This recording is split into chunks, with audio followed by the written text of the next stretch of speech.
अपने पराए।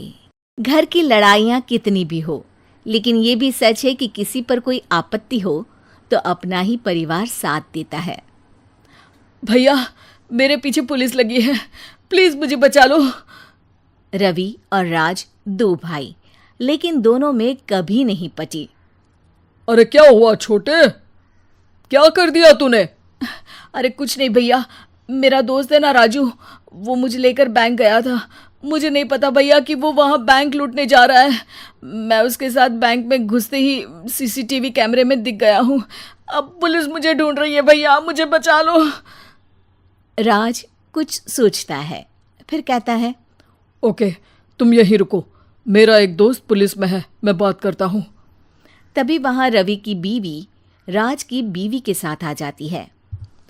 तुम लोगों के घर जब तक पुलिस का आना जाना है, बच्चों को यहीं छोड़ दो, उन पर असर ठीक नहीं पड़ेगा।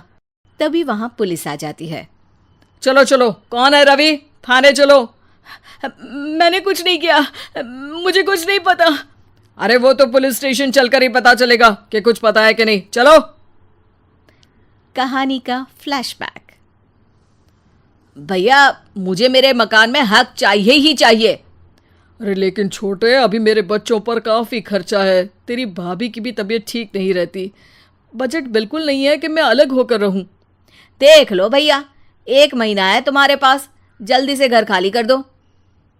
अरे कैसी बात कर रहे हैं भैया, मेरे शरीर में अभी इतनी हिम्मत भी नहीं कि घर को खाली करे।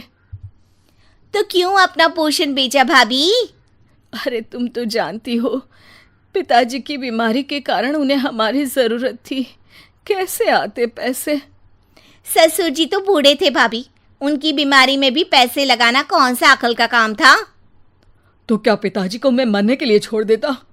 अरे रवि, तू तो समझ, पापा को हमारी ज़रूरत थी, उन्होंने हमारे लिए हर वो काम किया जिससे हमें खुशी मिले। बैक टू रवि, जो जेल में बैठा है।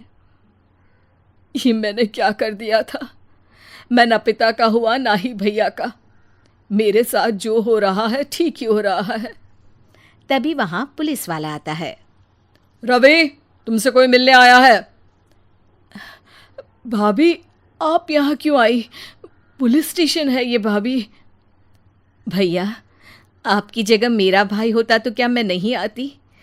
अच्छा, ये खाना ले लीजिए, खा लीजिएगा। आपके भैया लगे हैं वकीलों और पुलिस वालों से बात करने में, डरने की कोई बात नहीं। जब आपने गुनाह किया ही नहीं तो सज़ा भी नहीं मिलेगी। रवि भाभी को देखकर रोने लगता है। घर में साक्षी चुपचाप बैठी होती है कि तभी सोनम कहती है, अरे साक्षी, क्या हुआ, परेशान क्यों हो रही हो? भाभी, अभी अभी पुलिस स्टेशन से खबर आई है, इन्हें बड़े जेल में शिफ्ट किया जा रहा है। मैं क्या करूंगी भाभी? रो मत, हम अच्छे से अच्छा वकील करेंगे। लेकिन उसमें तो बड़े पैसे लगेंगे दीदी, हम इतना पैसा कहाँ से लाएंगे? अरे क्यों, ये मकान है ना, और मेरे कुछ गहने भी हैं। साक्षी की आंखों में पानी आ जाता है। पर दीदी, ये तो आप और भैया की मेहनत की कमाई है। पापा के बाद भी तो हम लोगों का सब खत्म हो गया था। पापा को तो बचा नहीं पाए, लेकिन भैया को ज़रूर बचा लेंगे, और भगवान चाहेंगे ना तो दोनों भाई मिलकर इससे भी बड़ा मकान खड़ा कर लेंगे। साक्षी। थोड़ी देर में राज वहाँ आता है। सोनम सही कह रही है साक्षी, पैसों की कमी के कारण किसी भी बेगुनाह को सज़ा नहीं मिलती। राज एक अच्छा सा वकील करता है। सोनम और साक्षी बचाए पैसे और अपने गहनों को बेचकर रवि का केस लड़ते हैं और जल्द ही रवि जेल से बाहर आ जाता है। रवि राज को गले लगाकर कहता है, भैया मुझे माफ़ कर दो, मुझे साक्षी ने सब कुछ बताया है। भैया, आपने मुझ पर विश्वास किया, मेरे लिए दिन रात मेहनत की, भाभी ने अपने गहने तक बेच दिए। भैया, आपने तो पापा के लिए भी पैसे नहीं देखे, लेकिन मैं बहुत ही सेल्फिश निकला। भैया, एक आखिरी बार मुझे माफ़ कर दो, मैं शर्मिंदा हूँ।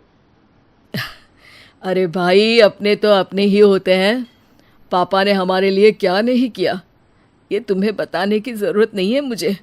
और फिर तू तो मेरा भाई है, पैसे से बढ़कर रिश्ते होते हैं भाई।